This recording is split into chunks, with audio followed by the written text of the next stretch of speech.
You're such a nice piece of furniture.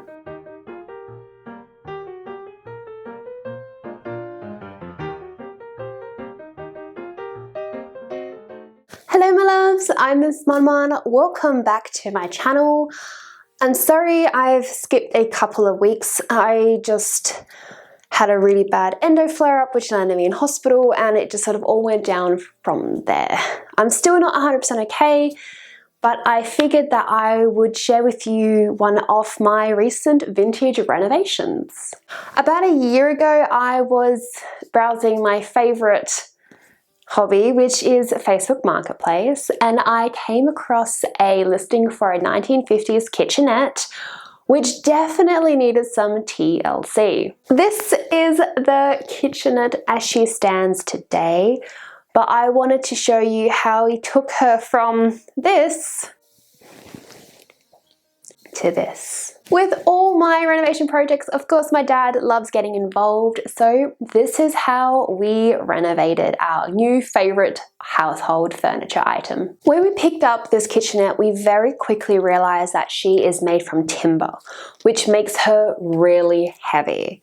So normally we would take her to the workshop to work on her, but due to her size and weight, not judging, all cabinets are beautiful, we wanted to minimize the amount of movement with her, so we put her into my garage. I don't have the biggest garage, but there she sat. We decided to block out the best part of a week to get her going, but also during this time we were also starting to do renovations on this room, which is my sewing room. So sometimes you'll see my dad do a bit more work than me, but rest assured I'm not on the couch reading romance novels and eating bonbons. I was most likely painting or doing some plastering in the new sewing room. We had to remove all the doors and windows, and it's probably worth pointing out that one of the glass panels was broken. I did set out to find someone who could do acid etching on glass, but there was no one in Perth that would do a job so small. And if they were able to do it, it would cost somewhere upwards of close to $1,000 just for one window, which was way beyond our budget, even though I know these people's time and skills are worth it. So we are unfortunately not going to replace the lovely palm tree etchings on the glass. With the doors and drawers removed, we also removed a plate rail which ran through the inside of the cupboard, which is designed to stop plates rolling out. But as this was intended for a sewing room, I thought we don't really need a plate rail. The other thing we removed was all the hardware, which includes the latches, the hinges, and the hooks. At first, I did think about leaving the hooks in as I could hang scissors and things off them, but I realized on the bottom layer I wanted to have my books, and as some of them would stick out, the scissors wouldn't dangle properly, so I decided to get rid of the hooks altogether. I made sure to keep all the hardware in a container, and I went about deciding what I should do with them because I had two options: to renovate and restore them or replace them. And we will return to them in a little bit. The first big job we had to decide was how we're going to take the paint off her. We thought about using a paint stripper, but we didn't want to compromise the wood underneath and or create any toxic fumes, as we have a lot of storage and things like that in our garage.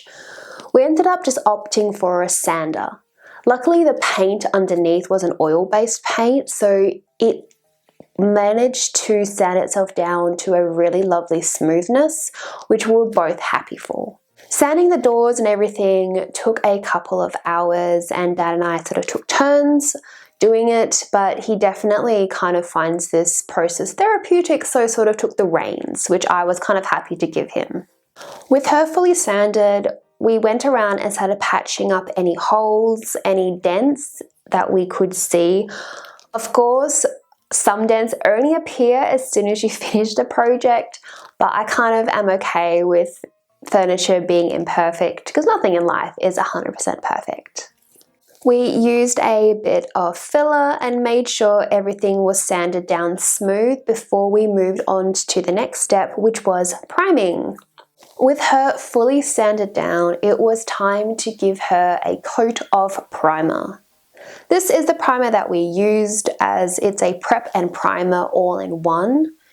And very slowly, we absolutely covered her in a lovely thick layer. We also made sure to prime the doors, as they would also be painted, of course. We left this overnight, and the next day we went to Bunnings to pick out our paint colours. I wanted her in a soft white and a pink to sort of complement my room. The next morning we came back to our kitchenette with the primer all ready and lovely and dry. The first thing we needed to do was to sand her back again. So out with the sander and on with the sanding. Dad recommended adding another layer of primer, so we did that. And after that was dry, you guessed it, more sanding. After we sanded each layer, we made sure to clean and wipe as much of the dust that the sanding produces off the kitchenette as possible. I also took this opportunity to clean the inside of the kitchenette, as she was definitely dirty, dusty, and full of cobwebs. So that is what I did in the big cleaning process.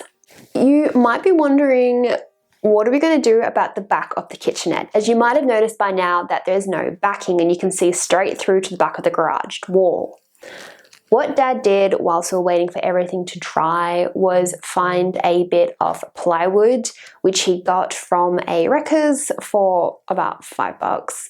And it had two sides to it, a smooth side and a slightly rippled decorative side. Originally, we were going to put the smooth side, but I kind of liked the rippled part. It just looked very vintage. So I went ahead and painted that pink. So the back of my cabinet would be pink like the front of the drawers. With her fully primed, it was finally time to paint. I love painting furniture. I can paint furniture all day. It is so therapeutic. Love it. So we started by painting the base white, getting into all the nooks and crannies, and Dad kept reminding me paint isn't a filler, which of course caused him to get upset at himself because he missed so many dents, but I assured him it was fine, I loved them anyway. We painted her up so beautifully. I was so happy with her. We then turned our attention to the drawers and the cupboard doors, which I painted one coat of the pink. And we started to focus on the doors which had the glass in them. We left the first layer of paint to dry. I was able to put all the doors and cupboards out in the sun, so of course they dried really quickly because it was quite a warm day. So they got their second coat quite easily. And then later on that evening, because I just could not wait anymore, we painted the second coat of white on the cabinet. We were at the point where we basically now just had to put her back together. This is when we are going to return to our hardware. During this whole process, I have been using my evenings to do some research on this hardware, and I found the restoration company that could get rid of the rust and turn them back into their former glory. But it would cost over $100 per piece of hardware. And I really didn't have the budget for that because it would have cost over $2,500 just to bring the old hardware back to being shiny. So it just wasn't within our budget. So we had to find an alternative. This is where I did some internet sleuthing and I found a company based in Sydney, I think. Sydney? Yeah, Sydney. And they specialized in vintage hardware. So I was able to luckily find the exact same hinges and the exact same latches. And they were like $11 or $12 each, so that was super, super helpful. Yay! Right when Dad and I thought, oh, there's nothing we can do, there was a knock on the door. It was the postman and he came to deliver our hinges. Timing could not be better. So with all of our hardware ready to go, we put all the drawers and cupboards into my new sewing room, which was very naked back then, and we began assembly. We started to reattach all the latches as well we could to the doors and the drawers. Dad also took this time to put the glass back into the glass doors, which he did very, very carefully.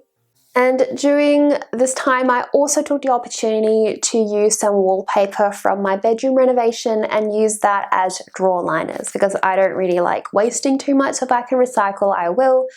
When my husband came home, all three of us wrestled the kitchenette base into the sewing room and we placed her here where she will forever reign until I decide to move the entire room about, because you know me, I probably will. Then it was time to put it together. I made sure to reattach the handles to the drawers. We did think about replacing them, but the originals were fine for now and I kind of thought they were cute. To deal with the glass issue, we ended up making the middle glass door the focal point and not having any of the palm etchings. And I think it looks great. I think it's fine for what it is. And then ever so slowly, we reattached our hardware. It took probably about an hour and a bit. This is when Dad got a little bit frustrated because each packet of the hardware came with extra screws and some of the screws were just mangled. The center line was off center, so it wouldn't screw in properly. Some of them snapped inside the kitchenette, so Dad is really upset that it's such a process to get it out. But we got there in the end, and here she is in all her glory. I am super happy with this restoration. I'm glad that I was able to keep that vintage vibe, keep true vintage colors. So this is how I have reused this lovely kitchenette as a storage unit for my craft. Let me tell you, there is so much room in here. I was worried that I would have to cram everything into the sewing room cupboard, that it wouldn't fit. But I have whole drawers and whole layers of just space. So I might even end up moving some of my knitting and my crochet in here, and I'll probably still have space. I will be showing a bit more of a tour on this kitchenette in an upcoming sewing room video, but I just am waiting for a couple more pieces to come in before I declare my sewing room almost done, but good enough to show off. If you'd like any more information on how Dad and I restored this kitchenette, you can find most things answered in my blog, which is in the description box below. This project was a lot of fun and I really enjoyed just hanging out with Dad and having a craft project, listening to some music and chatting about all weird and wonderful topics. Thank you so much for spending some time with me. I hope you enjoyed something a little bit different. I have been doing a lot of renovations about the house, and as rooms come to completion, I hope to have a blog and maybe a little video about them just to sort of share my other passions, which is home renovations and of course home decorating. I have some weird and wonderful projects in mind already. Our house is going to be obnoxiously floral. I will see you guys all next week with a brand new video. I am hoping that I am able to feel a little bit better and able to film a bit more. But thank you all for the lovely kind words you have been leaving on my Instagram. It really means a lot, so thank you. I will see you guys all next week, but until then, be kind, be true, be you, and have a beautiful week. Bye!